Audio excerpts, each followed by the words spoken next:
Hello members of the Baywatch Nights. Today we bid so long, farewell, auf Wiedersehen goodbye to Donna. Not in Baywatch, of course, because unfortunately she's there through season 8. But as far as Baywatch Nights is concerned, they filmed the episode Possessed and called it a day. At the halfway mark of season 2, they finally realized she and Griff really had no point and just stopped bothering. And in case you were wondering, Griff has 2 more episodes before he disappears. And no, they didn't bring him over to Baywatch proper. Pour one out for all the Griffs out there, I guess. Anyway, while I'm at it, I thought I'd bring up the screenwriter for this episode, Donald R. Boyle. He was a co-executive producer for Baywatch Nights and responsible for the stories and scripts for about half of season 2. He was also a producer for half a season of Baywatch Hawaii before it seems like he called it quits on Hollywood. Somehow, this ties into the theme of halves here, where Donna and Griff were there for half this season, Donna is in half this episode, and Baywatch Nights is half-assed. But mostly I wanted to bring Donald R. Boyle up because he was one of the creators of Manimal, and that rules.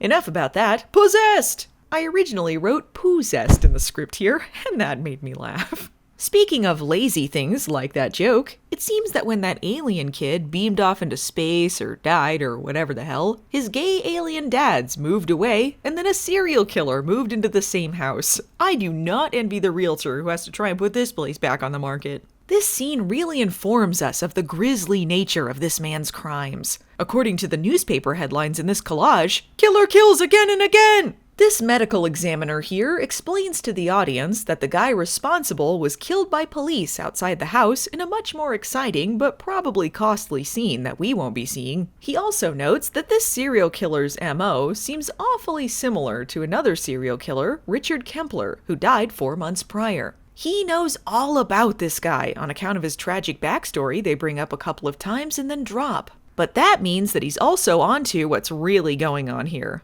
Obviously, a serial killer ghost is possessing people, and that spells bad news for whichever of our beloved main characters he inevitably chooses to inhabit. Or Donna. Time for acting! Did someone order a creep around here?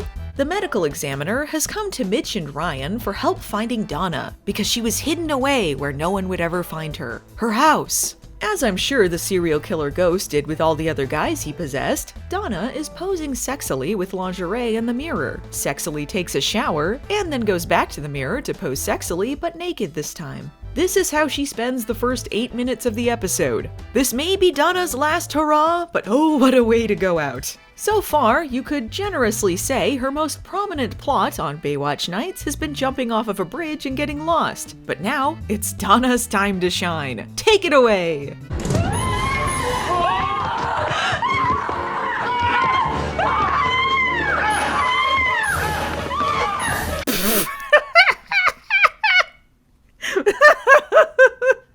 Every one of her strengths is on display! What a tour de force! Look, I don't want to be too mean here because acting is hard, but I just kind of feel, after a certain point, you gotta pivot your story when you see Donna D'Errico screaming and running around with a knife in what can only be described as some sort of sick parody of what human beings act like. On the other hand, I did laugh, like, a lot, so maybe they didn't need to change anything. What the hell kind of acting is going on in this house? Oh no, I ran a stop sign, I'm going to jail! So how exactly did Donna become possessed by a serial killer? Well, I'm glad you asked. A few weeks prior, an 18-wheeler hit a prison bus and ended up killing the previously mentioned serial killer. I know they said he died 4 months ago in the opening scene, but they can't be expected to remember as far back as 10 minutes. A few weeks ago. Kempler died 4 months ago. Anywho, his blood got everywhere and infected a bunch of people involved in the pileup, including Donna. No other explanation is necessary. This is just a property inherent in serial killer blood. He preyed on young, attractive women. And now, Donna is the female version of Kempler? Yes, which is why she targets men, because nobody is gay in the Baywatch universe. Oh, hey there, big boy. You want to go get murdered or something? What? Oh my god. Hey, don't go crazy on me. Don't say that to me. We have to take our time. We have to really enjoy this. It's so pretty. You know how much I like it. It's crazy neat. It's so sex and death. You don't have to kill him. Don't do it. I have to kill him. He said I wasn't the new Pamela. He has to die. Okay, I guess if I was that guy, I'd be scared too. But I do have to mention, she's pointing the dull side of the knife at him through the entirety of this interaction. Donna has 2% of a personality on a good day, so you can imagine the struggle she's going through to assert herself over the serial killer ghost. Luckily, she manages to call her good friend lifeguard/PI/monster hunter Mitch Buchanan during the process. He doesn't get much information, but no detail will go unnoticed when Mitch is around. I heard a small plane in the background. Just take my word for it. I know exactly where they are. Now kiss me. No, please, you smell like 3 different lip smackers. Lady, please. Ah! We both can't pretend scream. We're meant to be. What? Here comes the Slim Fast. Blah. I'm here to help. Donna? Ah, yes, the Donna POV, where she's either 2 feet tall or just running as she stares at the ground for some reason, as she does. How do I look as I'm chasing down a serial killer ghost? Cool? Oh shit, a bistro owner! Switch! Donna!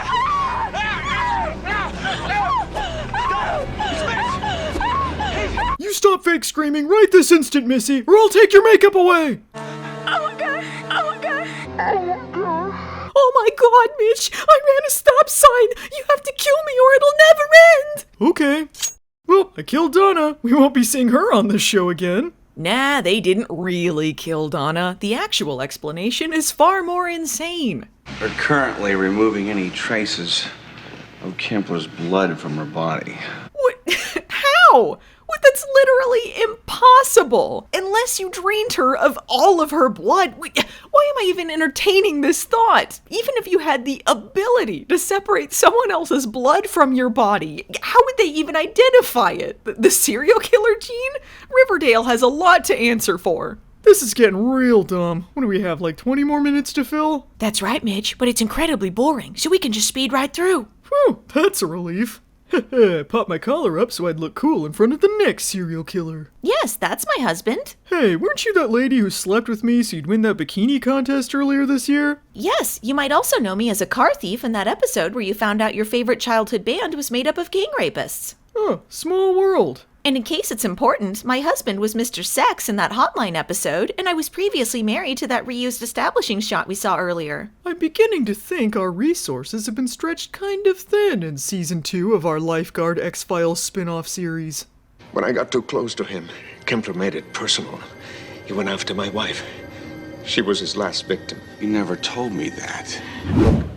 I have to be honest with you. My wife was one of Kempler's victims.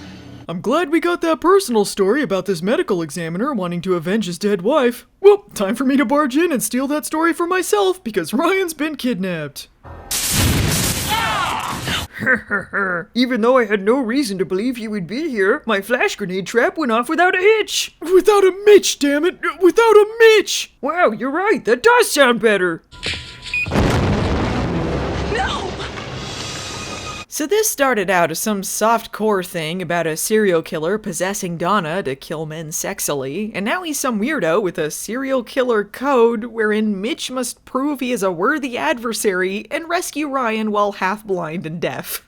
Also, apparently he's a huge movie buff, because that's basically the only other thing he talks about as this policeman. Things just sorta happen on nights. Come on, Mitch, come on, hang in, come on. Go to your training. It's like a night dive, huh? And that's why this is just like being a lifeguard. We're never gonna stop trying to convince you that that's relevant.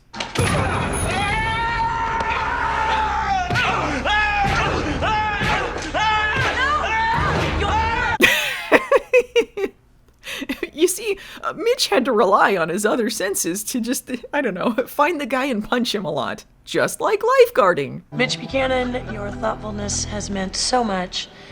Thank you for almost killing my husband and saving his life. Ellen Regan. You know, the problem with people today is not enough of them write thank you notes after their husbands are possessed by serial killers and then a crazed blind and deaf lifeguard/PI punches their face into a pulp. And then they remember there were 8 cars in that pileup, and so far they've only stopped like 3 people. The end. Next time on Baywatch, Stephanie dies! Will she get in one more actually before kicking the bucket? Rest in peace!